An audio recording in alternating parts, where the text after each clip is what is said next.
नमस्कार सब लोग, कैसे हैं? बढ़िया खूबसूरत होंगे। तो आज बहुत सारे बच्चों लोगों ने मुझे ये बोला कि सर मुझे नीट और जेई के लिए पढ़ना है। तो जिन बच्चों का भी फिजिक्स की तैयारी नीट और जेई की करना है, तो जिन बच्चों को भी प्रॉब्लम आ रहे हैं, आपको पता है कि फिजिक्स की कितनी संभावनाएं हैं, कितनी ऐसी सारी चीज़ें हैं जो फिजिक्स में बच्चे समझ नहीं पाते, चाहे वो न्यूमेरिकल सेक्शंस हो, कॉन्सेप्ट सेक्शंस हो, मैथ सेक्शन हो। मतलब फिजिक्स अपने साथ कई चीज़ों को लेकर रखा हुआ है। इंग्लिश नहीं समझ में आएगा तो आपको न्यूमेरिकल नहीं पढ़ पाइएगा, तो इंग्लिश भी आपको पढ़ाना है एक तरह से। उसके बाद मैथमेटिक्स की ज्ञान आपकी देनी पड़ेगी, तो मैथमेटिक्स भी आपको पढ़ाना है। फिर आपको कंसेप्चुअल भी बिल्डअप करना पड़ेगा, तो फिजिक्स भी आपको पढ़ाना है। केमिस्ट्री का भी नॉलेज, मतलब फिजिक्स अपने अंदर सब कुछ रखा हुआ है। तो किसी न किसी पॉइंट्स पर आकर आप फंस जाते हो, तो प्रॉब्लम आने चालू हो जाती है। और फिजिक्स की सबसे खास बात क्या है, एक चैप्टर दूसरे से लिंक है, दूसरा तीसरे से लिंक है, तीसरा चौथे से लिंक है, सारा लिंक फंसा हुआ है। अगर आप इस लिंक को बारी बारी से और कॉन्सेप्चुअल तरीके से नहीं लेके चलिएगा तो आगे आपको फिजिक्स में प्रॉब्लम होगी और आप कहीं ना कहीं इसको फेस कर भी रहे होंगे। तो चलिए, इस सारे प्रॉब्लम्स को दूर करने के लिए आज हम लोग नीट और जेई के स्पेशल तरीके से हम लोग सीरीज स्टार्ट कर रहे हैं। तो यहाँ से हम लोग जो पढ़ेंगे, तो नीट और जेई की फिजिक्स की कॉन्सेप्ट की तैयारी आप हमारे भरोसे छोड़ दीजिए। आप केवल न्यूमेरिकल्स बनाइए, जो आपको होमवर्क मिलेगा। इसमें आपको नोट करने की कुछ भी जरूरत नहीं है, आप केवल कॉन्सेप्ट पे फोकस कीजिए, ताकि इस कॉन्सेप्ट से लिखा लिखाया नोट्स आपको टेलीग्राम में लिंक के नीचे आपको मिल जाएगा। ओके, तो जो लोग भी मुझे नहीं जानते, आप सभी लोगों को इस नए चैनल पे आपका स्वागत है। क्लियर? तो मैं हूं आपके साथ, फिजिक्स के टीचर सर, फिजिक्स की फैकल्टी आपके साथ, न्यूटन सर, हम आपके साथ जुड़े हुए हैं। तो चलिए स्टार्ट करते हैं। आज का सेशन क्या है, तो देखिए बच्चे लोग, सबसे पहली बात तो आप ये समझिए कि फिजिक्स का ये जो सीरीज है वो IIT जेईई एंड नीट, ये दो चीज के लिए हम लोग क्या करने जा रहे हैं बच्चों लोग, इसको पढ़ने जा रहे हैं। ये स्पेशल है ताकि हमको कॉन्सेप्ट अपने बढ़ा के रखने हैं। ठीक है, इस दो चीज के लिए हम लोग पढ़ने जाएंगे। क्लियर? अभी आप इसकी तैयारी कीजिए, और जब अक्टूबर आता है ना, तो हम लोग 4 महीने के लिए बोर्ड एग्जाम्स के लिए तैयारी करवाएंगे। तो वहां पर एक क्रैश कोर्स चलाया जाएगा बोर्ड एग्जाम्स के लिए। तो आपका कॉन्सेप्ट क्लियर रहेगा ना, तो इजी से चुटकी में बन के रेडी हो जाएगा। ठीक है, तो उसकी बात हम लोग तब करेंगे जब वो आएगा। तो अभी हम लोग बात कर रहे हैं नीट और जेईई की। क्लियर? तो यहाँ पे क्या है बेटा कि आप इस दोनों टॉपिक्स की तैयारी करोगे, तो हम इसी के अकॉर्डिंग बात करेंगे आपसे। ठीक है, तो चलिए, अब इस फिजिक्स में सबसे पहले हमें क्लास 11 से स्टार्ट करना है। तो ये बेनिफिशियल किसके लिए होगा, जो क्लास 11th में या जो टारगेट कोर्स में है उसके लिए, या जो 12th में भी है और अपना 11th चाहते हैं कि हम साथ ही साथ मजबूत कर ले, ताकि जो पढ़ा हुआ है वो रिकैप मोड में हमारा चला जाए। तो आप डेली 1 घंटा इस वीडियो को देख लीजिएगा, तो आपकी ज़िंदगी से कुछ चला नहीं जाएगा, क्योंकि आप वैसे भी बहुत सारा टाइम कुछ में कहीं ना कहीं तक स्पेंड कर ही रहे होंगे। तो वो 1 घंटा बस इसको लगा देना है। क्लियर? तो अब हमारे सामने क्वेश्चन आता है कि ये क्लास किन को करना चाहिए, वो मैंने आपको बता दिया है। क्लियर? फिजिक्स में IIT जेईई नीट, उसके अलावा इसमें हमको क्या करना है, वो DPP वगैरह सब कुछ मिलेगा। आप हमारे टेलीग्राम चैनल पे चले जाइए, इसी चैनल के नाम से बना हुआ है, जिसका नाम है फिजिक्स क्रांति। आप फिजिक्स क्रांति सर्च कीजिए, वहाँ पे आपको मिल जाएगा। डिस्क्रिप्शन में भी इसका लिंक है, आप वहाँ से भी जा करके नोट्स, स्टडी पैकेज सब कुछ वहाँ से डाउनलोड कर सकते हैं, टॉपिक वाइज टॉपिक। क्लियर? तो सबसे पहले बेटा हम लोग बात करने जा रहे हैं इस टॉपिक्स में। सबसे पहले हमें बात करने वाले हैं कि सर चैप्टर 11th में पहला, जिसका नाम है फिजिकल वर्ल्ड, फिजिकल वर्ल्ड है ना। देखिए, फिजिक्स में हमें कुछ 15 चैप्टर्स पढ़ने हैं, 15 चैप्टर्स हम लोगों को पढ़ने हैं 11th क्लास में। तो हमें फिजिकल वर्ल्ड सबसे पहला चैप्टर है। इस चैप्टर को आपको पढ़ने की आवश्यकता नहीं है। कारण क्या है, ये चैप्टर्स बहुत बेसिक सा बात कहता है, what is physics, what is science, what is ये। तो इस सब का नीट और जेईई में कुछ खास महत्व है नहीं। इस चैप्टर से टॉपिक्स आते नहीं, कई सारे बुक्स इसको स्कैप भी कर देते हैं। आप कुछ जिद पे अड़ जाएंगे कि आप कैसे बोल दिए सर ये नहीं आता है। भाई साहब, जो भी कॉन्सेप्ट या जो भी टॉपिक आते हैं, जब आप 15 चैप्टर धीरे धीरे पढ़ने लगिएगा, तो ये बहुत छोटे लेवल पे बताया गया, वहाँ बहुत ब्रॉड लेवल पे आप जान जाइएगा। तो एक समय के बाद वैसे भी इसकी जरूरत आपको नहीं है पढ़ने वाली है। तो यहाँ हम लोग टाइम पास नहीं करेंगे, क्योंकि हम लोगों का मेन पर्पस है IIT जेईई नीट के लिए अपनी प्रिपरेशन को बरकरार रखना। तो इस चैप्टर्स को हम लोग यहाँ नहीं पढ़ेंगे, क्योंकि इसमें बहुत बेसिक सी बात है, और आपको नॉर्मली आप NCERT पढ़ के भी समझ सकते हैं कि फोर्स कितने टाइप्स के होते हैं। फिर भी अगर किसी को जिद है, तो डिस्क्रिप्शन में मैंने इसका पढ़ाया हुआ लिंक है, मैं उसको डाल दे रहा हूँ। आप इसको चैप्टर्स को आराम से वहाँ से जाकर कंप्लीट कर सकते हैं। ठीक है, ओके। तो हम लोग यहाँ पे पढ़ने जा रहे हैं चैप्टर नंबर 2। यहाँ से आपका चैप्टर स्टार्ट हो रहा है बच्चों, जिसका नाम है unit and measurement. Unit and measurement. यहाँ से हमारा चैप्टर्स क्या हो रहा है बच्चों, स्टार्ट हो रहा है। इसका नाम है यूनिट एंड मेजरमेंट। देखिए, ऐसा आज तक कोई एग्जाम ही नहीं गया, चाहे वो बोर्ड का एग्जाम हो, चाहे तो बोर्ड की तो बात मैं यहाँ करने ही वाला नहीं हूँ, क्योंकि वो सब तो अक्टूबर के बाद करेंगे जब क्रैश कोर्स चालू होगा तब, इसलिए उसको वहाँ रख दीजिए, ठीक है। पर इसकी मतलब ये नहीं कि आपकी बोर्ड की तैयारी फंस जाएगी, वहाँ आराम से पढ़िएगा, निकल जाइएगा, बहुत बेसिक, बस डरिएगा नहीं, डर इंसान को मार डालता है। तो क्या है बच्चे लोग कि आपको खुल के परफॉर्मेंस करना है, ठीक है। तो यहाँ पे क्या करना है बच्चे लोग कि IIT JEE नीट में आप देखिएगा ऐसा कोई क्वेश्चन, ऐसा कोई ईयर ही नहीं गया जहाँ यूनिट एंड डायमेंशन से और यूनिट एंड मेजरमेंट से क्वेश्चंस ना आया हो। तो बिल्कुल क्वेश्चंस एकदम आते ही आते, एकदम नोट कर लो कि मतलब क्वेश्चन आना ही आना है। तो अब सवाल आता है कि सर जो क्वेश्चन आता है तो इसकी प्रिपरेशन इस चैप्टर से हो जाएगी। देखिए, इसमें क्या होता है, इस चैप्टर्स में हम यूनिट एंड डायमेंशन का सिर्फ ये जानते हैं कि लिखा कैसे जाता है, इसका हम बहुत डिटेल नहीं बताते, इसके प्रोसेस को बताते हैं। आप कारण क्यों नहीं बताते सर? देखिए, इसमें से कई ऐसे फॉर्मूला जिसको आप जानते तक नहीं है, तो जिस फॉर्मूला को आप जानते ही नहीं है उसके बारे में आप क्या एक्सप्लेनेशन दे पाइएगा। तो हम लोग यहाँ पे बेसिक बात बता देते हैं, और जैसे जैसे आप फर्दर आगे 11th में 12th में फॉर्मूला को जानते रहिएगा, धीरे धीरे हम लोग वहाँ जा करके इस कॉन्सेप्ट का इस्तेमाल कर करके हमको जो भी हमारा नीड होगा वो हमारा पूरा हो जाएगा। तो यूनिट एंड डायमेंशन एग्जैक्टली में 2 साल में पूरा होता है, क्योंकि जैसे जैसे आप क्वांटिटी को पढ़ते हैं, जैसे electric field, force, torque, tension, work, energy, power, तो जब हम इस सब को पढ़ते चले जाते हैं तो वहाँ पर ये सब क्लियर हो जाता है। तो अभी मुझे बहुत बेसिक सा जानना है ताकि आपको तरीका पता चल जाए कि जब आगे कभी आएगा तो इस्तेमाल कैसे करेंगे, और हम लोग करेंगे भी उसका इस्तेमाल। तो सबसे पहले एक सवाल आता है कि सर यूनिट एंड मेजरमेंट लिखा किसका जाता है। तो सबसे पहले हमारे पास आता है एक टॉपिक जिसको हम लोग बोलते हैं फिजिकल क्वांटिटी। अब ये क्यों आया, इसको पहले हम लोग समझते हैं। देखो, आपको पता है ना कि इस दुनिया में कोई भी चीज़ अगर है तो उसको मापा जाता है। जैसे मान के चलिए कि यहाँ से डिस्टेंस है, यहाँ से पटना है, कुछ रोड बना, तो क्या बिना मापे हुए हम बहुत कुछ कर पाएंगे? नहीं, क्योंकि आपको पता करना पड़ेगा ना कितना मीटर का सड़क बनाना है, किसी स्पीड से गाड़ी जाएंगे तो कितने देर में पहुँच जाएंगे, कितना किलोमीटर की सड़क है, चौड़ाई कितनी रखनी है। तो कहने का मतलब ये हुआ कि आपको किसी भी चीज़ को मेजरमेंट करना एकदम जरूरी है। और जब आप उसको मेजरमेंट करिएगा, इससे जब आप उसको मेजरमेंट कर रहे हैं तो उसका यूनिट भी बहुत जरूरी है। अब मान के चलिए कोई आदमी कहता है कि आज हम 5 सेकेंड चल कर आए हैं, तो ये बिल्कुल अजीब सा बात हुआ, क्योंकि सेकेंड तो टाइम को मापता है और आप यहाँ डिस्टेंस मापने जा रहे हो, आपने इसका यूनिट उसमें फिट कर दिया, तो ये बहुत हास्यप्रद लगेगा और आप इससे सही कैलकुलेशंस भी नहीं कर पाइएगा। तो डेट्स वाई हमें यूनिट की बहुत आवश्यकता है, और आप समझ चुके होंगे किस लेवल तक आवश्यकता है। तो यहाँ पर मुद्दा यही है कि क्या आप सारे फिजिकल, मतलब क्या आप सारे उन चीज़ों को मापते हो जो दुनिया में जिसको मापा जा सकता है? नहीं, हम कुछ को आप जानते हैं, जैसे कि डिस्टेंस है, टाइम है, इन सब चीज़ों को जानते हैं, लेकिन क्या आप सारी क्वांटिटी को जानते हैं? बिल्कुल नहीं जानते। तो हम क्या करेंगे, सारी क्वांटिटी को जानने के लिए हमको आगे 2 साल फर्दर पढ़ना पड़ेगा। तो हम कुछ क्वांटिटी का यूनिट्स यहाँ लिखेंगे, और बाकी क्वांटिटी के यूनिट्स के लिए हमें 2 साल धीरे धीरे पढ़ेंगे और उसके यूनिट्स को हम लोग जानेंगे। तो दिमाग पर ज़्यादा प्रेशर देने की ज़रूरत नहीं है। लेकिन इस दुनिया में ऐसा ज़रूरी भी नहीं है कि सब चीज़ों को मापा ही जाए।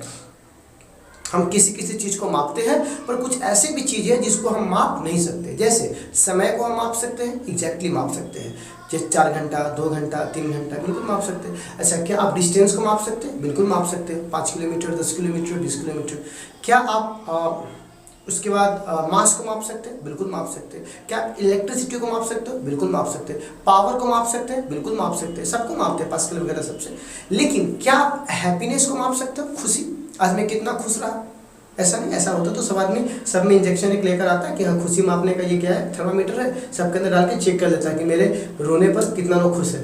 तो ऐसे तो मालूम चलता है कि सारे के सारे रिश्तेदार एक्सपोज हो गए। तो खैर ऐसा नहीं है, थैंक गॉड ऐसा मशीन आज तक नहीं बनाए, तो ये कुछ लोग कुछ सच्चाई नहीं जाने तो बेटर है, ठीक है। कम से कम खुशी तो मिलता है कि सामने वाला मेरे साथ है।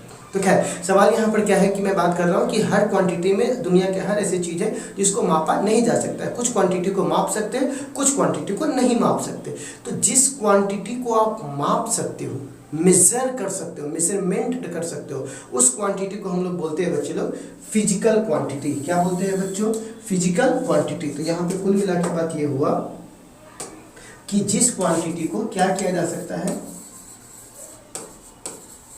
मेजर्ड, जिस क्वांटिटी को मापा जा सकता है उसे हम लोग क्या कहते हैं बोलो, फिजिकल क्वांटिटी। जिस क्वांटिटी को मापा जा सकता है उसे क्या कहते हैं बोलो, फिजिकल क्वांटिटी। जिस क्वांटिटी को हम मेजरमेंट कर सकते हैं उसे क्या कहते हैं, फिजिकल क्वांटिटी। आप इसकी नोट्स की चिंता मत कीजिए, नोट्स आपको टेलीग्राम के लिंक में आ जाएगा। आप केवल गाल पे हाथ रख करके समझना चालू कीजिए, है ना। इस दुनिया में समझना बहुत इंपॉर्टेंट, लिखा लिखा नोट्स आपको मिल ही जाएगा। एग्जाम्पल में देखिए, जैसे कि आप लेंथ को माप सकते हैं, बिल्कुल माप सकते हैं।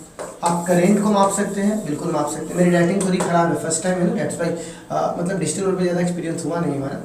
टाइम, इस तरह से आपको बहुत से क्वांटिटी है। किसको आप नहीं माप सकते हो, तो जैसे आप हैप्पीनेस को नहीं माप सकते हो,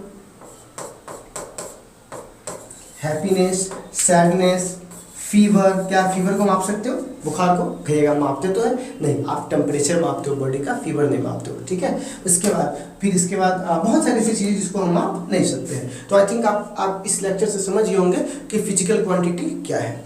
अब देखिए, फिजिकल क्वांटिटी अपने साथ दो चीज़ों को लेके आती है। ये कहता है कि इस दुनिया में तो कई राशियाँ हैं, कई ऐसे क्वांटिटी है ना, पावर है, मास है, लेंथ है, हज़ारों है। तो एक बात बताइए, इस दुनिया में हज़ारों है तो ऐसे पढ़ना तो बहुत मुश्किल हो जाएगा, क्योंकि आप इतना लंबा टाइम फिजिकल क्वांटिटी को पढ़ते चले जाइएगा तो काफ़ी अनंत काल चला जाएगा। तो इसने क्या बोला कि क्यों ना हम फिजिकल क्वांटिटी की कुछ कैटेगरी बना लें। कैटेगरी मतलब कुछ उसको बांट लें। तो कहिएगा कैसे बांटना है, तो कहिएगा एक बात बताओ, इस दुनिया में सारे राशि है, तो सारे राशि के तो मतलब जितने भी क्वांटिटी है सबका इंडिविजुअल तो टैगलाइन नहीं होगा ना, बिल्कुल नहीं होगा। वो सारे क्वांटिटी किसी खास क्वांटिटी से ही मिलकर बनते हैं। मैं फिर से बोलता हूँ, वो सारे क्वांटिटी किसी खास क्वांटिटी के मिलाप से ही वो क्या होता है, बनकर तैयार होता है। इसके आप डेमो समझिए। जैसे मान के चलिए, इस दुनिया में कई तरह के पकवान बनते हैं, शायद आप गिनने जाओगे तो गिन भी नहीं पाओगे, है ना। आपके घर में भी कितने प्रकार के बने होंगे। लेकिन मैं आपसे पूछूंगा कि वो सारे पकवान किस किस मटेरियल का इस्तेमाल करके बने, तो आप इजीली बता सकते हो कि सर मेरे घर में गेहूं आया था, फिर उसके बाद चावल आया था, फिर चीनी आया था। अगर आप लिस्ट बनाओगे तो 50 से 60 में आप निपट जाओगे। इसी 50-60 चीज़ों को मिला के तुम्हारे घर में हज़ारों प्रकार के पकवान बन चुके होंगे। तो यहाँ पर क्या होता है, हज़ारों प्रकार के पकवान को तो हम नहीं माप सकते, क्योंकि हो सकता है कि मैं मापूँ तो तुम 1001वां बना दो। तो उससे अच्छा क्या है कि जो मेन क्वांटिटी है उसके बारे में जान लो। धान, गेहूँ, इस सब के बारे में जो फंडामेंटल बात है उनको सीख लो, और उसी चीज़ का इस्तेमाल कर करके वो बन रहा है। तो अगर तुम इसके क्वालिटी को सीख जाओगे तो जो बनेगा वो इसी के आसपास में होगा। अब एक बात बताओ, किसी ने खिचड़ी बना दी है तो उसकी जो स्वाद होगा, उसके अंदर जो क्वालिटी होगी, उसके अंदर जो प्रोटीन होगा, उसके अंदर बाकी कार्बोहाइड्रेट्स होंगे, जो भी चीज़ होंगे, वो सारे के सारे मैच करेंगे किससे, चावल से, क्योंकि वो उसी से मिलके बना है। भले उसका आप कोई सा वर्जन बना लो। तो कहने का मतलब कुछ वर्जन अलग हो जाते हैं, लेकिन ओवरऑल इसी के आसपास रहता है। तो हमें क्या सीखना चाहिए, कुछ मेन चीज़ों के बारे में सीख जाइए, और उससे क्या क्या मिलके बनता है वो हम लोग धीरे धीरे जान जाएंगे। तो डैट्स वाई यहाँ भी वही करना है। फिजिकल क्वांटिटी बहुत है, आप उसके बारे में जानने जाओगे तो शायद आपका ये जन्म भी कम पड़ जाएगा, क्योंकि अभी बहुत सारा खोज भी हो रहा है।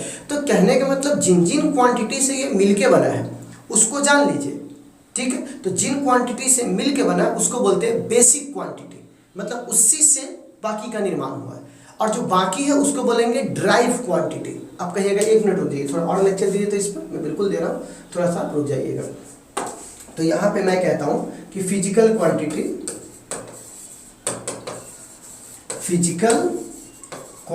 जो है बच्चों, जो फिजिकल क्वांटिटी है वो दो प्रकार से है। एक को बोलते हैं फंडामेंटल, या इसी को हम लोग बोलते हैं वो बेसिक। या तो फंडामेंटल बोलते हैं या तो बेसिक बोलते हैं, फंडामेंटल फिजिकल क्वांटिटी। और दूसरे को हम लोग बोलते हैं बाबू डेराइव्ड फिजिकल क्वांटिटी। क्या बोलते हैं वो, डेराइव्ड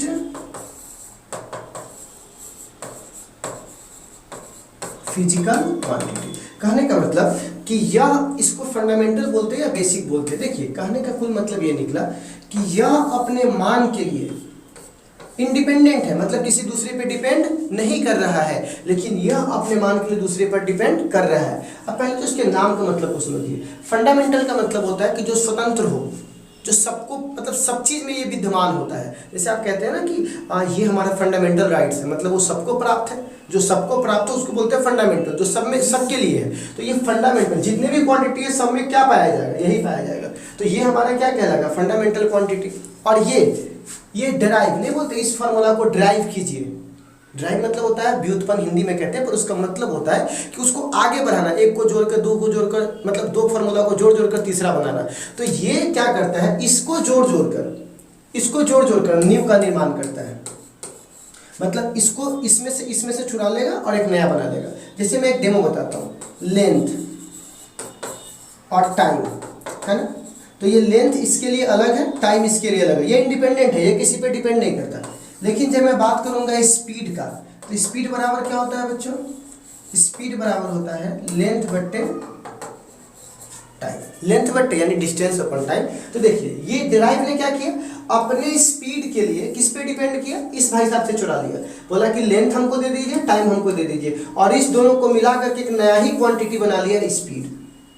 तो आई थिंक आपको समझ में आ रहा होगा कि ये ड्राइव मतलब दो को यूज करके हमने तीसरा बनाया, तो ये ड्राइव है, ये फंडामेंटल नहीं है। लेकिन लेंथ और टाइम इंडिविजुअल में क्या है, फंडामेंटल है। तो ड्राइव को अपने वैल्यू को प्राप्त करने के लिए, लेने के लिए किस पे डिपेंड करना पड़ता है, बोलो फंडामेंटल पे, और फंडामेंटल को इस पे डिपेंड नहीं करना पड़ता। यानी अगर एक तरह से देखा जाए तो ये इंडिपेंडेंट है, इंडिपेंडेंट, और ये क्या है बच्चे लोग, डिपेंडेंट। तो ये डिपेंडेंट है और ये क्या है बच्चे लोग, इंडिपेंडेंट है। तो ये डिपेंडेंट है और ये क्या है, इंडिपेंडेंट है। तो कहा भी जाता है वह फिजिकल क्वांटिटी जो दूसरे क्वांटिटी से इंडिपेंडेंट हो उसको फंडामेंटल कहता है, और वो फिजिकल क्वांटिटी जो दूसरे क्वांटिटी पे डिपेंड करता हो उसे हम लोग ड्राइव क्वांटिटी कहते हैं। इसका डेफिनेशन तो आपको ऑलरेडी सजाया नोट्स आपको मिल जाने वाला है, तो आप उसकी चिंता मत कीजिए। आप केवल ये समझिए कि सर फिजिकल क्वांटिटी क्या है, तो कह सकते हैं जो मेजर करता है, जो क्या करता है बच्चे लोग, मेजर करता है, उसको बोलते हैं किसको, वह क्वांटिटी जिसको मेजर किया जा सकता है उसको बोलते हैं फिजिकल क्वांटिटी, और जो क्वांटिटी इंडिपेंडेंट होता है किसी दूसरे क्वांटिटी से उसको बोलते हैं फंडामेंटल, और जो डिपेंड करता है उसे क्या बोलते हैं, डिराइव। मैंने एग्जांपल्स आपको बता दिए कि लेंथ और टाइम इंडिपेंडेंट है, यानी ये फंडामेंटल में आएंगे, और इस दोनों को मिक्स कर दीजिए तो ये क्या आ जाएगा, ड्राइव में आ जाएगा। आई होप आपको समझ में आ चुका होगा। अब हमारे पास एक सवाल आता है कि सर हमने तो क्वांटिटी पढ़ लिया, पर एक बात बताइए, इसको मापने के लिए हमें कुछ ना कुछ तो चाहिए होगा। जैसे अगर मुझे कोई पूछेगा कि आप डिस्टेंस को किससे मापिएगा, तो मैं बोलूँगा मीटर से। तो भाई साहब मीटर से क्यों मापा गया, आप सेकेंड से माप सकते थे, तो आखिर क्यों मापा गया, क्या है मापने की प्रक्रिया, उसी चीज़ के लिए हम लोग पढ़ने जा रहे हैं, जिसका नाम है बच्चों यूनिट, है ना, जिसका नाम क्या है बच्चों, यूनिट। और यूनिट को हम लोग बोलते हैं इकाई। तो आखिर यूनिट क्या है ना। तो इस चीज़ को थोड़ा ऐसे समझिए बच्चों, ये बहुत दूर तक आपको नहीं जाना, आप अपने बचपन में जाइए, है ना। तो बचपन मतलब बोले कि बचपन का प्यार बोलने जाना, वो वाला नहीं, वो दूसरा वाला आजकल बचपन है। पता नहीं आजकल के बच्चे लोग इतना बचपन में ये सब जलजीरा पीने को मन में बताइए, सब गम पी रहा है ना। खैर चलिए, तो क्या है मैं बताता हूँ आपको। मैं बात कर रहा हूँ कि जब आप बचपन में जाते होइएगा तो देखते होइएगा कि सन पापड़ी बेचने आता था, है ना। तो सन पापड़ी वाला जब वो सन पापड़ी बेचने आता था तो वो क्या करता था कि मतलब देखिएगा कि हम लोग क्या करते थे, दौड़ते थे, और पैसा सिर्फ नहीं देता था, ऐसा नहीं कि पैसा देने पर आपको दे देता था, बाल लेके जाना पड़ता था, है ना। तो माँ लोग वगैरह जो बाल बना के रखते थे तो बाल लेके जाते थे और सन पापड़ी वाले को देते थे, सन पापड़ी वाला में सन पापड़ी देता था। तो खैर सवाल है, जो सन पापड़ी हमको मिलता था, तो आप एक बात बताइए, सन पापड़ी को खरीदने का मात्रक हमने क्या चुन लिया, क्या पैसा चुना वहाँ पर, नहीं, वहाँ पे क्या था, बाल।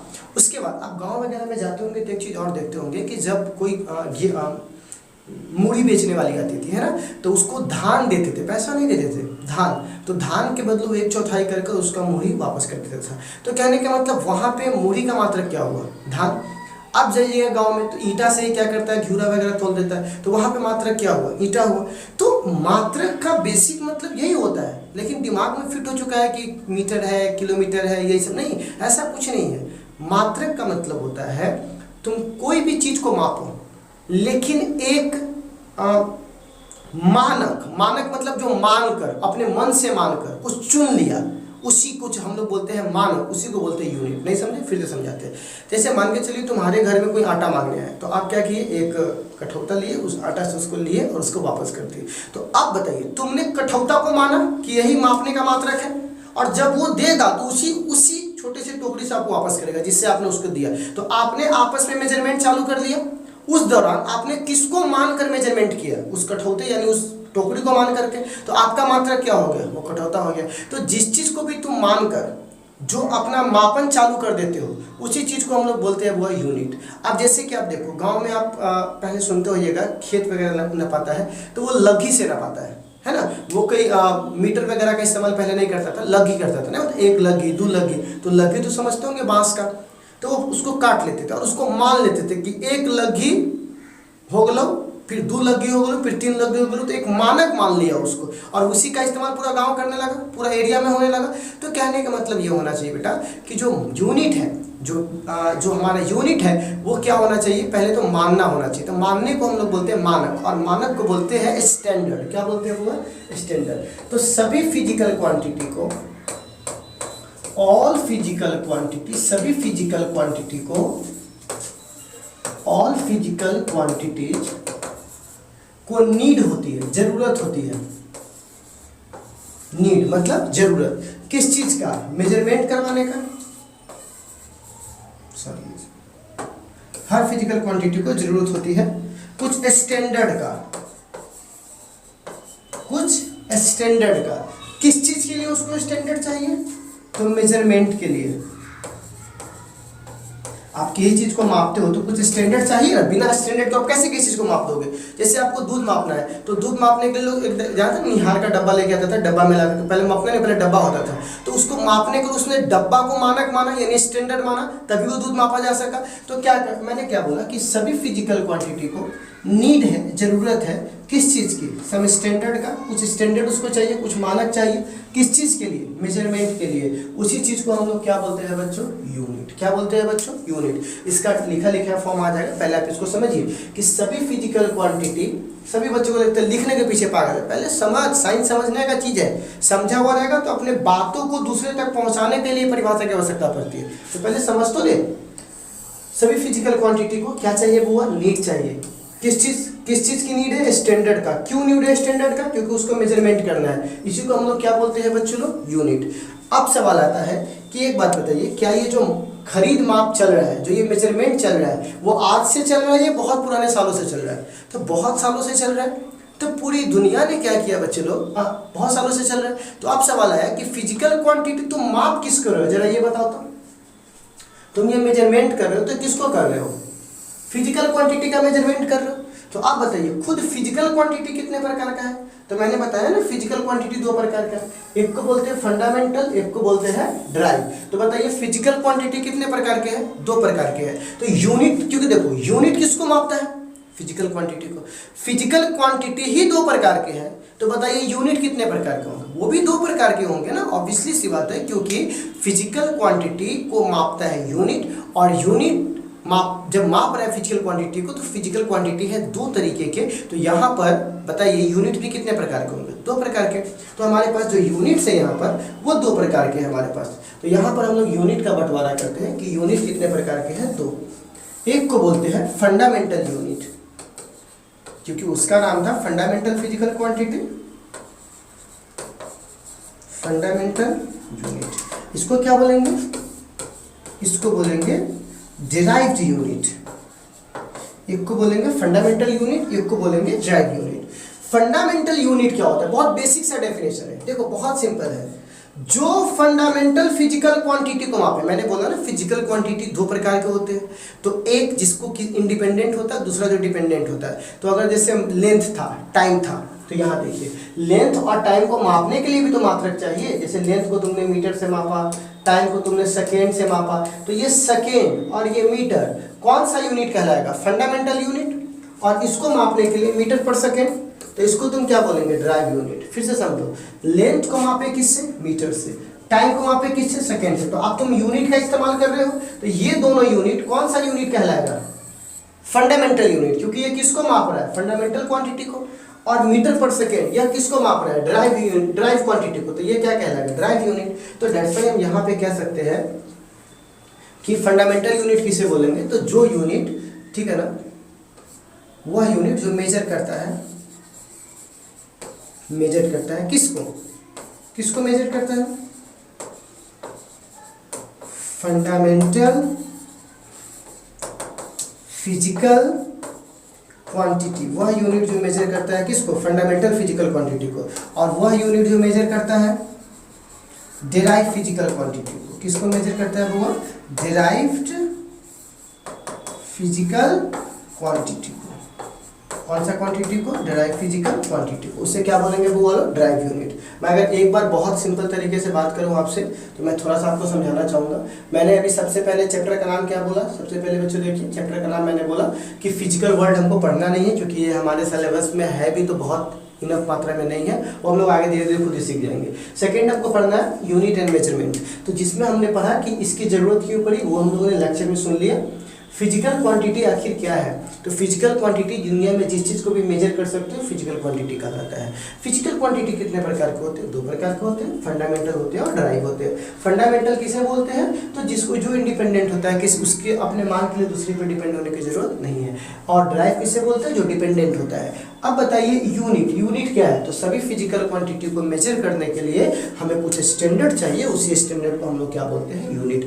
और देखिए जितना भी यूनिट है वो किसको मापता है? फिजिकल क्वांटिटी को। तो यहाँ आप देख सकते हो जब फिजिकल क्वांटिटी की दो प्रकार के हैं, तो बताइए यूनिट भी कितने प्रकार के होंगे बच्चों? दो प्रकार के होंगे। तो जो फंडामेंटल को मापेगा उसको फंडामेंटल यूनिट बोलेंगे, और जो ड्राइव को मापेगा उसे ड्राइव यूनिट बोलेंगे। तो आई होप आपको यहाँ तक बिल्कुल क्लियर समझ में आ गया होगा। अगर समझ में आ गया तो चेहरे पर एक स्माइल लेकर आइए, ठीक है। और अगर नहीं समझ में आया तो कमेंट करके बताइए कि हाँ सर मुझे एक बार वापस रिकैप करवा दीजिए, तो मैं करवा दूंगा। खैर रिकैप करवाने की जरूरत नहीं है, आप फिर से वापस कीजिएगा तो समझ में आ ही जाएगा, क्योंकि लेक्चर है ये, है ना। खैर तो अब सब मेरे पास समझ में आता है। देखो बेटा, पढ़ाने वाले तो बहुत है यहाँ यूट्यूब पे, तो पढ़ाने वाले का पूरा भरा हुआ है, पर लेक्चरर कितने हैं?